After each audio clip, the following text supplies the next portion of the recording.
Oui, on a acheté 42 vêtements neufs, dites-vous, l'année dernière. 42 vêtements neufs achetés par Français. 42 vêtements neufs, moi j'ai pas l'impression d'avoir acheté autant de vêtements, mais c'est très peu. Hein. C'est une moyenne. C'est une moyenne selon l'ADEME. Des vêtements de plus en plus souvent, d'ailleurs ça arrive de plus en plus, jetés neufs avec leur étiquette. Hein, ils le constatent dans les centres de retraitement.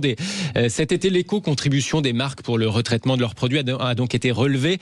228 € par tonne de textile vendu désormais, vu l'ampleur du problème. Les associations, les entreprises de retraitement croulent sous la masse. Conséquence directe de la fast fashion, la mode rapide, des vêtements souvent made in China, 2, 3, 4 €. Un modèle qui pousse à la consommation impulsive avec des collections renouvelées en permanence. Alors au-delà des achats impulsifs sur Internet, des grands magasins aussi, désormais comme le BHV ou bien certaines galeries Lafayette ont provoqué une levée de boucliers. C'était il y a quelques semaines en annonçant leur intention d'accueillir des points de vente de Chine, le géant chinois du secteur. Ce qui fait beaucoup débat, effectivement. Est-ce qu'il faut accepter ça dans nos rayons désormais ou alors subir cette concurrence sur le net? Certains voient dans l'achat de seconde main une solution plus raisonnable pour la planète. Hein. Oui, la plateforme de revente Vinted a explosé les compteurs ces dernières années. Son chiffre d'affaires à Vinted a quadruplé en 2024. Alors effectivement, la limite, c'est une forme de bonne conscience qu'on se donnerait comme ça, acheter de façon impulsive un vêtement qui a déjà été acheté lui-même de façon impulsive une première fois. Quelque part, désormais, l'acheteur sait qu'il va revendre au moment où il achète, donc il s'en donne d'autant plus à cœur joie. Parallèlement, les associations spécialisées dans la collecte aussi ont constaté une baisse de la qualité des dons qu'elles reçoivent avec cette concurrence du marché de la seconde main. Quelque part, les pièces de bonne qualité ne sont plus données puisqu'elles sont revendues. Ouais. On nous fait croire que le bonheur c'est d'avoir plein nos armoires. Eh oui, Alain Souchon le disait déjà en 1993, c'est peut-être encore plus vrai aujourd'hui. Ouais, en avoir plein les armoires. Bonjour Patrice Duchemin. Bonjour. Vous êtes, c'est bien d'écouter Alain Souchon, c'est sympa. Vous êtes sociologue de la consommation, Patrice Duchemin. Oui. Dites-moi, moi je vous avoue que ce sujet m'effraie totalement. On a beau dénoncer cette surconsommation en permanence, il y a des prises de conscience collectives à tous les niveaux. Et pourtant, comment expliquer, Patrice Duchemin, que ces chiffres continuent à croître dans de telles proportions ? Eh bien, en fait, pour moi, l'explication est assez simple. C'est une explication qu'on peut qualifier de générationnelle. C'est-à-dire que là, on a parlé des 42 pièces achetées tous les ans. Vous n'étiez pas concerné. Je ne suis pas non plus concerné. Non. Parce que nous avons sans doute plus de 40 ans.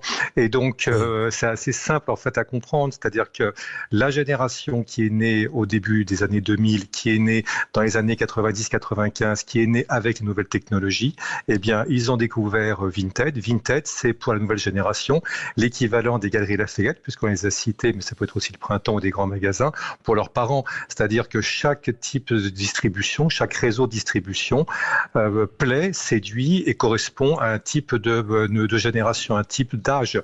Et donc, quand vous êtes né dans les réseaux sociaux et quand vous êtes né avec Vinted, pour vous, il est aussi naturel de revendre vos vêtements. Je ne dis pas que c'est une bonne chose, mais c'est aussi naturel de revendre vos vêtements que pour votre mère ou votre grand-mère d'aller dans les magasins ou dans les grands magasins. Vous voyez, l'explication est d'abord générationnelle. C'est très important parce que quand on parle de Shein et quand on parle de la fast fashion, on considère l'ensemble des consommateurs comme justement un ensemble homogène, ce qu'il n'est pas. Toujours les écrans et les algorithmes, Patrice Duchemin. Oui, toujours ça, toujours le même problème. C'est le même problème pour l'éducation et pour le reste.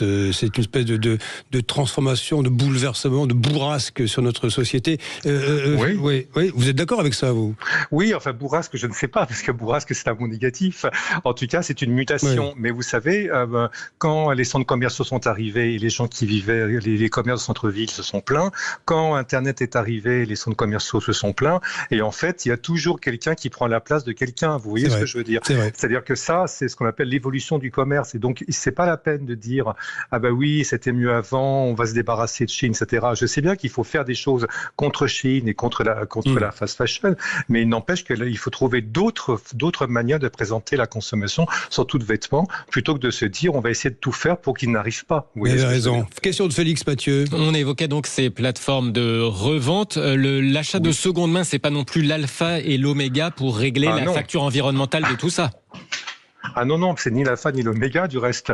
Mais de toute façon, les gens qui achètent en seconde main sont pas forcément tous motivés par des préoccupations écologiques. Évidemment, dans le discours, c'est toujours de bon ton de dire que c'est bien pour la planète. Et d'ailleurs, ça peut être bien, pas tant que ça d'ailleurs, parce que vous voyez bien que ça bloque dans certains coins, puisque notamment pour les associations, pour la circulation des vêtements, c'est pas aussi fluide qu'on l'imagine. Mais en tout cas, les préoccupations vertes, on va dire, étant rentrées dans les consciences des consommateurs, c'est sûr que ça fait partie. Mais moi, ce qui me paraît plus intéressant avec la conscience écologique, qui est toujours quelque chose qu'on déclare, mais c'est pas forcément quelque chose qui nous anime. Ce qui me paraît intéressant, c'est qu'en fait, les gens sont toujours en quête de bonnes affaires. Ça, on n'en parle pas assez souvent. Il y a aujourd'hui un tas de réseaux de distribution pas chers, donc qui sont des déstockeurs, qui sont des gens qui vous présentent des produits à très très peu cher, qui sont tout à fait comparables et concurrentiels de Vinted et les autres. C'est-à-dire qu'en fait, l'idée de trouver un produit pas cher, c'est bien, mais surtout ce qui motive les gens, c'est de trouver un produit moins cher et surtout être les seuls ou les premiers à le trouver.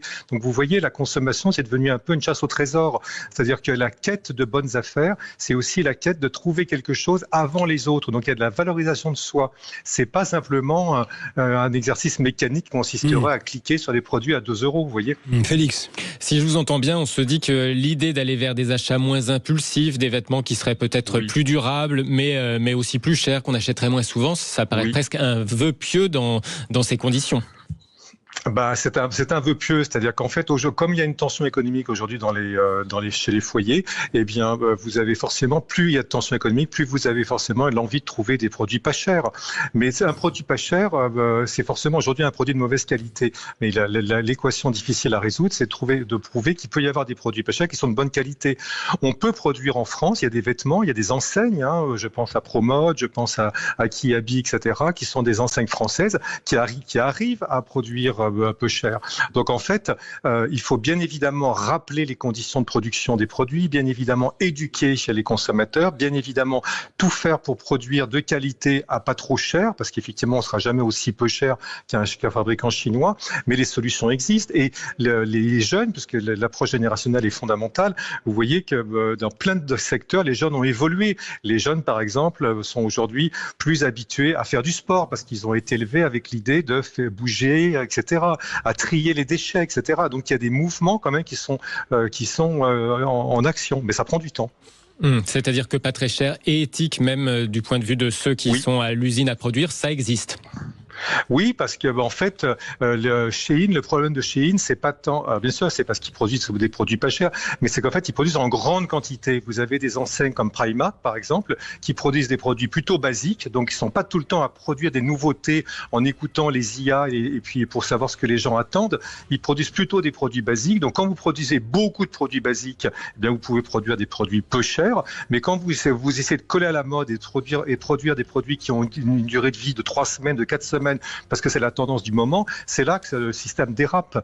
Donc c'est un peu plus subtil que ça, la production à bas prix de la mode. Il vaut mieux aller vers des produits basiques qui ont une capacité à durer dans le temps, plutôt que de courir après l'ultime nouveauté qui va créer des produits hyper éphémères qui vont ensuite encombrer les systèmes. Merci en tous les cas, Patrice Duchemin. Vous m'avez convaincu. Vous êtes pour moi désormais le Charles Darwin de la consommation. Il faut s'adapter. Vous avez raison. Il faut arrêter de regarder derrière et se dire qu'il faut s'adapter et trouver le chemin. Sans jeu de mots. Je compte sur vous. Et sur vous aussi. Merci beaucoup, Patrice Duchemin, sociologue de la consommation. Merci infiniment pour votre éclairage et une fois de plus, merci Félix Mathieu pour cet excellent sujet.